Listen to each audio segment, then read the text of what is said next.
चढ़िए बड़े भाई हमारे सम्मानित व्यक्ति दिलीप कुमार की तरफ से 21 रुपए का पुरस्कार अवध संगीत पार्टी की तरफ से महान भाव को हार्दिक स्वागत वंदन अभिनंदन करती है। लेकिन फरमान वही है, सैया काली साड़ी लायदा कमर में छुप जाए। वाह पूजा रानी जी। और सैया काली साड़ी लायदा कमर में छुपी जाए, सैया काली साड़ी लायदा कमर में छुप जाए,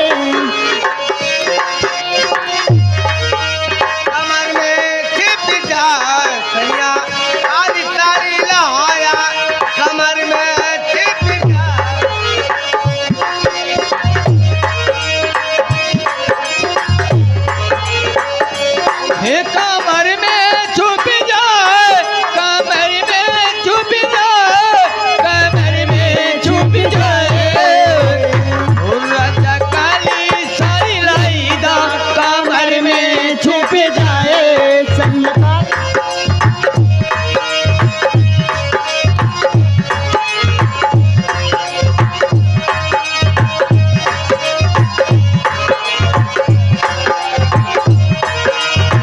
नहीं हर मेरा तो मोरी मोरी परिजे, नहीं हर मेरा तो मोरी मोरी परिजे, मोरी परिजे हो भाई मोरी परिजे, नहीं हर में पहनूता मोरी मोरी परिजे, सारी ससुरे माँ पहनू, सारी ससुरे पहलू ससुरिया जरी जाए सैया।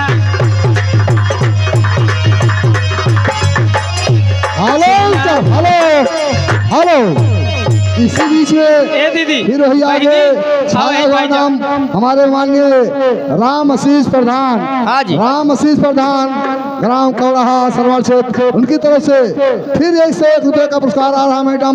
लेकिन उनका फरमान है पनिया की जहाज से पलटनिया बन गई है। हालो मैडम 1 मिनट, जो 100 रुपए का पुरस्कार दिए हैं हाँ जी अनिल प्रधान जी हैं। जी हाँ, पनिया की जहाज से पलटनिया बनी। लेकिन कहना है और पनिया की जहाज से,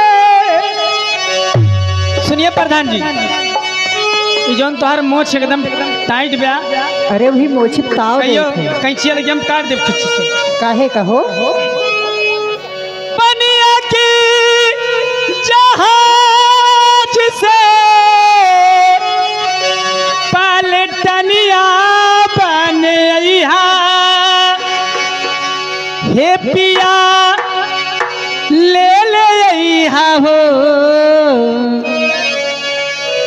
पनिया की जहाज से पलटनिया बन अइहा, पिया ले ले अइहा हो, हे सैया ले ले अइहा हो, हमके सेनुरा बंगाल के पिया ले ले अइहा हो, हमके सेनुरा बंगाल के पिया ले ले।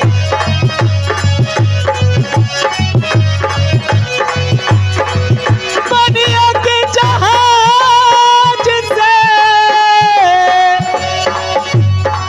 पनिया की जहाज से पलटनिया बन अइहा, पिया ले ले अइहा हो, पिया ले ले अइहा हो, हमके सेनुरा बंगाल से।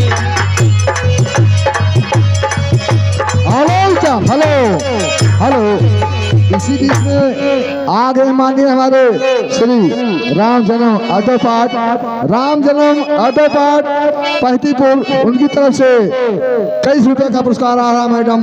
हम अपनी और संग पाते और सलाह बनवा देते हैं। और ये अखिया नींद में भरी ए प्रधान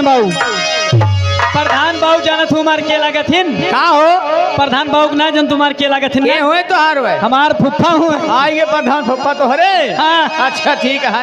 अखिया नींद और अखिया नींद में भरी